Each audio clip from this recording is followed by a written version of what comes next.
नीति राजनीति में आपका स्वागत है।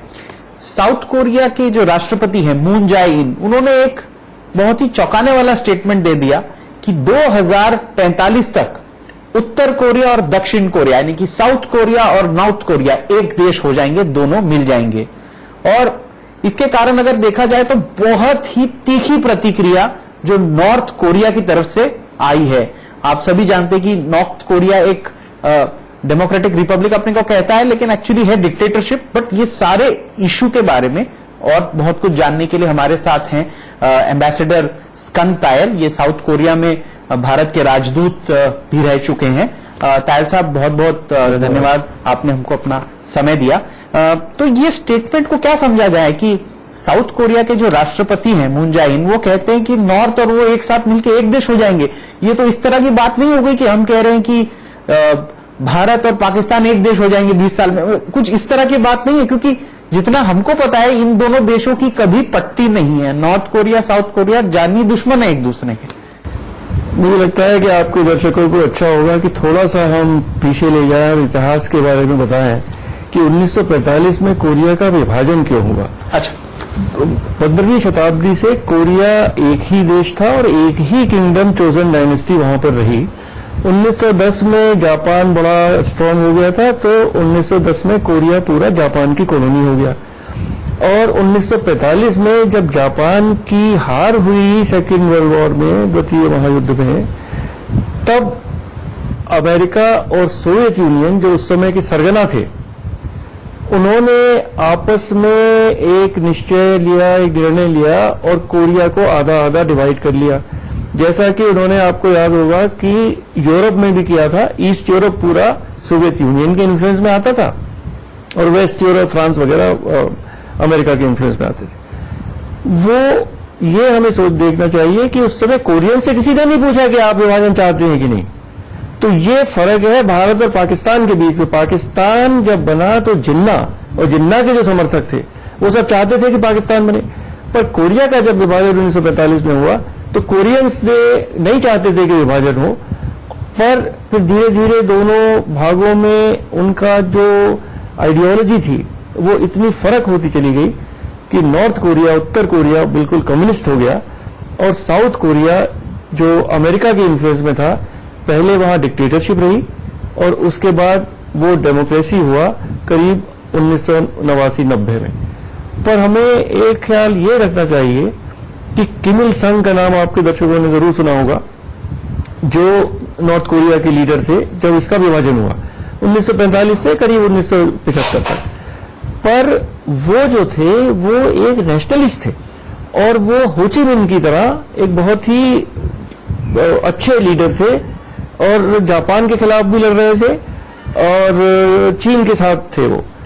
तो जो पूरा कोरिया का विभाजन हुआ उसमें अमेरिका ने इस तरह की एक नीति अपनाई कि किम इल संग जो एक नेशनलिस्ट थे, राष्ट्रभक्त थे, उनको उन्होंने बहुत ही डिमोनाइज किया और उनको कहा कि वो कम्युनिस्ट हैं और बहुत ही खराब आदमी है। जैसा कि अमेरिका की नीति आप जानते हैं कि नेल्सन मंडेला को भी उन्होंने कहा था कि ये तो टेररिस्ट है। तो अब हम दर्शकों को बताना चाहूंगा कि जो अमेरिकन मीडिया कहे, वेस्टर्न मीडिया, पूरा उस पर विश्वास नहीं करना चाहिए। अच्छा, इसमें मैं आपको एक और बात पूछना चाहूंगा। जो अब मून जाए इन है, जो साउथ कोरिया के राष्ट्रपति है, उनकी ये स्टेटमेंट जो उन्होंने कहा कि उत्तर कोरिया दक्षिण कोरिया एक हो जाएंगे, इसमें आपको कोई तथ्य लगता है कि ऐसा कुछ भी होने की संभावना भी है? क्योंकि जैसा आपने कहा कि कम्युनिस्ट पार्टी की सरकार है, बट बहुत लोग कहते हैं कि नॉर्थ कोरिया या उत्तर कोरिया लगभग डिक्टेटरशिप है, कि एक ही परिवार का राज चल रहा है पिछले 40-50 सालों से। तो आपको लगता है ऐसी कोई संभावना भी है? मैं समझता हूं कि एक देश कुछ रूप में हो सकता है, one country with two systems, जैसे चाइना ने कहा है। हांगकांग है उनके पास, सब दुनिया समझती है कि चाइना का भाग है, पर सिस्टम वहां फर्क है। और चाइना ने ताइवान को भी इस तरह कहा है कि we can have one country two systems. तो उस तरह की परिस्थिति एक आ सकती है। मैं ये नहीं समझता कि पूरा रीयूनिफिकेशन होगा, पर जैसे उन्होंने कुछ कदम उठाए हैं कि ओलंपिक्स में दोनों देश मिलकर एक ही टीम बनाएंगे, फ्लैग एक हो सकता है। तो आप कह रहे हैं कि यूनिफिकेशन यानी जो एक साथ आएंगे, किस रूप में आएंगे, वो किस रूप में आएंगे उसमें बहुत समय लगेगा। क्योंकि आप वहां राजदूत भी रह चुके हैं, हम आपसे ये बात जानना चाहेंगे कि उत्तर कोरिया के लोग भागकर साउथ कोरिया यानी दक्षिण कोरिया में जाना चाहते हैं, क्योंकि दक्षिण कोरिया दुनिया के सबसे अमीर देशों में से एक है, पर उत्तर कोरिया काफी गरीब है। तो ऐसा आपको लग रहा है कि कोई पब्लिक से प्रेशर, कि जो गरीब जनता है नॉर्थ कोरिया की, जिनको बाहर के एड पे, यानी भारत भी वहां चावल बेचता है, फूड एड हब उनको, यानी एक तरफ जो आधा कोरिया है वो तो उनके पास खाने की भी तकलीफ है, उनके पास खाने के लिए धान नहीं है, पर साउथ कोरिया में वो देखते हैं कि दुनिया का सबसे अमीर देश वो बन गया। तो आपको लगता है पब्लिक प्रेशर भी है नॉर्थ कोरिया में?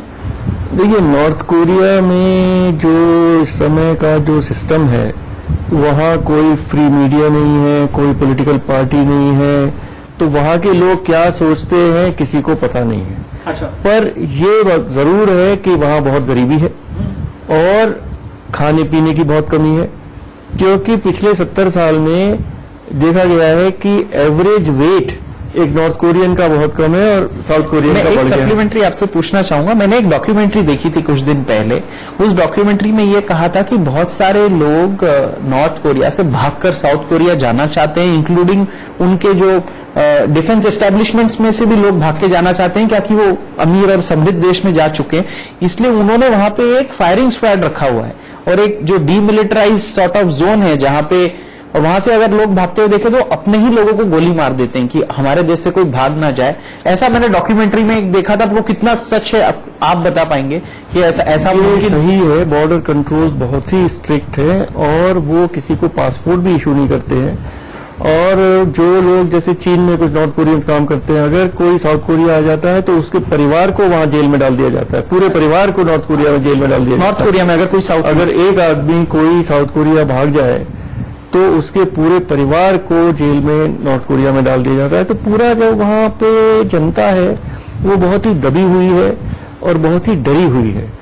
तो इसलिए वो सोच भी नहीं सकते कि अगर हम, और बॉर्डर बहुत तो स्ट्रिक्ट है, एक तरफ नदी है, दूसरी तरफ पूरा माइंस लगी हुई है। अच्छा, आप क्योंकि वहां पे राजदूत रह चुके हैं साउथ कोरिया में, अब हमारे मतलब हिंदुस्तानी मीडिया में बहुत सारी चर्चा होती है कि आप कौन सा हेयर कट कर सकते हैं, आपके बाल कैसे कटे होने चाहिए, वो भी सरकार डिसाइड करती है। नॉर्थ कोरिया में कोई 22-23 हेयर कट्स की लिस्ट इशू हो जाती है। आपको उनके जो पुतले बने हुए हैं, जो वहां के लीडर्स हैं, जो नॉर्थ कोरिया के प्रेसिडेंट है, उनको नमन करना पड़ता है जाकर के। ये सारी चीजें क्या सच हैं या ये मीडिया में सिर्फ अटकलें लगाई जाती हैं और इसमें कोई तथ्य नहीं है? नहीं, ये सच है। ये सच है। रेजिमेंटेड सोसाइटी है। मतलब आप क्या हेयर कट करेंगे, औरतें क्या हेयर कट करेंगी? सब वो भी है। मैं आपको बताता हूँ, मैं एक बार नॉर्थ कोरिया गया था, तो वहाँ स्कूल में लेके गए थे, वहां पर एक तो 8-8 साल के बच्चे, वहां पे किम इल संग उस समय जिंदा थे, उनकी एक मूर्ति लगी हुई थी और उसके आगे इस तरह नमन करते थे जैसे कि वो भगवान हो। अच्छा।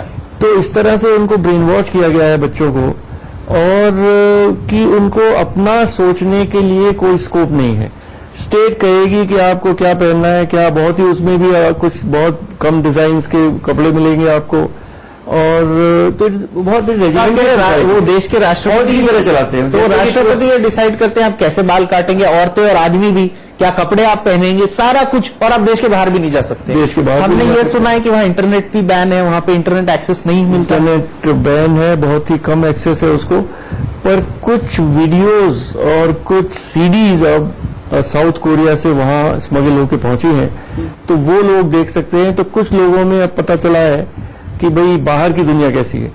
अभी 10 साल पहले तक वहां के लोगों को ये भी पता नहीं था कि 1969 में, आज से 50 साल पहले, चंद्रमा पे आदमी लैंड कर गया। वो भी नहीं पता, क्योंकि वो अमेरिकन था, तो उन्होंने किसी को वहां बताया ही नहीं। पूरी न्यूज में कहीं कुछ नहीं आया। तो आप कह रहे एक तरीके से जाहिल रखा, पूरा कंट्रोल करके रखा हुआ है। उनको सोचने समझने की शक्ति को भी कंट्रोल करके रखा। अच्छा, इसमें अभी एक बात हमसे जानना चाहेंगे कि एक तरफ तो ऐसी जनता है जो गरीब है, खाने के पैसे नहीं है, और मतलब उनकी लाइफ पूरी तरह को नियंत्रित करके रखती है सरकार, लेकिन दूसरी जगह हमने देखा कि उत्तर कोरिया एक न्यूक्लियर पावर है।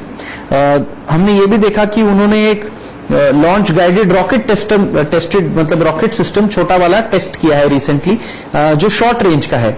आपने अपने आर्टिकल में कुछ दिन पहले ये लिखा था, क्योंकि जो नॉर्थ कोरिया है उनके पास कोई इंटर कॉन्टिनेंटल बैलिस्टिक मिसाइल यानी ऐसी मिसाइल जो अमेरिका तक पे अटैक कर सके नहीं है, इसलिए अमेरिका इससे चिंतित नहीं है। क्या ये सच बात है कि अमेरिका को इसकी चिंता नहीं है ताकि क्योंकि उनके मिसाइल्स कुछ कम ही दूरी तक जा सकते हैं? देखिए, अमेरिका ने जो पिछले 3-4 साल में पूरा प्रयत्न किया है कि नॉर्थ कोरिया के पास ऐसी शक्ति ना आए, ऐसा कोई मिसाइल ना आए जिससे कि वो अमेरिका के मेन लैंड पर हमला कर सके।